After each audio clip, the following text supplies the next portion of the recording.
আপনি কি করতে চান এটা হিডেন রাখেন। আপনি যদি বড় কিছু করতে চান তাহলে এটা কি করে রাখেন, গোপন করে রাখেন, এটা ডিসক্লোজ করেন না। ডিসক্লোজ করা মানে কি, আর করতে পারবেন না কাজটা, বলার দরকার নাই। অনেক বড় স্বপ্ন, এটা গোপন করে রাখেন।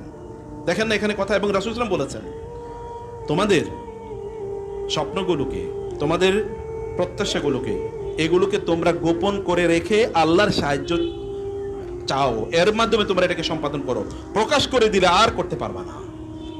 এখন আমরা অনেক বেশি প্রচার সর্বোচ্চ হয়ে গেছি না, কি করতেছে, এইরকম কর্ম সেই রকম কর্ম, এরপর আর কিছুই হয় না। Don't disclose your dreams, your ideas with others. এটা ডিসক্লোজ করার দরকার নেই, করেন।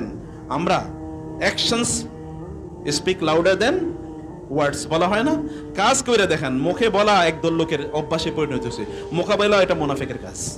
আর মুনাফিক তো কাম করে না, কেবল কথা কয়। ইয়াকুলুনা বিআফওয়াহিম মা লাইসা ফি কুলুবিহিম। অতএব কেবল ইসলাম প্ল্যান প্ল্যান প্ল্যান এতে বিশ্বাস করে না। কেবল তুমি কি করো, পরিকল্পনা করো, ইসলাম এতে বিশ্বাস করে। ইসলাম বলে করো, কাজ করো, কাজ করো, এক পারফর্ম পারফর্ম পারফর্ম, কাজ করো, কাজ করো, কাজ করো। এগুলো তিনি বলেছেন।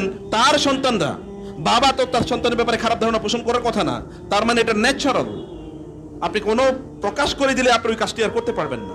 তখন কে যে শত্রু হয়ে যাবে ইউ নেভার নো, আপনি জানেন না। এমনকি আপনার একেবারে ভেরি মাচ সিবলিংস, আপনার ভাই এবং বোনেরা আপনার বিরোধিতায় চলে যেতে পারে। কারণ মানুষের জন্মগত একটা সমস্যা কি, এনভি। এনভি মানে হচ্ছে মানুষকে কি করা, অন্য কাউকে ঈর্ষা করা। এই পৃথিবীতে সর্বপ্রথম যে অপরাধ হয়েছে মানব ইতিহাসে, সেই অপরাধটার নাম কি? ঈর্ষা, হিংসা, তাই না? কে করছে কাকে? হ্যাঁ, ভাই ভাইকে করেছে। এরও আগে হয়েছে, আদম আলাইহিস সালামকে করছে কে? শয়তান। আদম আলাইহিস সালাম করেছে। আদমকে এত সম্মান, ওয়ালাকাদ কাররামনা বানি আদম। আদম মানে ইবলিসের, তার একটা প্রত্যাশা ছিল আমি জিনদের সর্দার, অতএব আমি যদি কারো সেজদা করা লাগে তাহলে আমার সেজদা করবে। আমি এত ইবাদত করি, আমি এই করি সেই করি।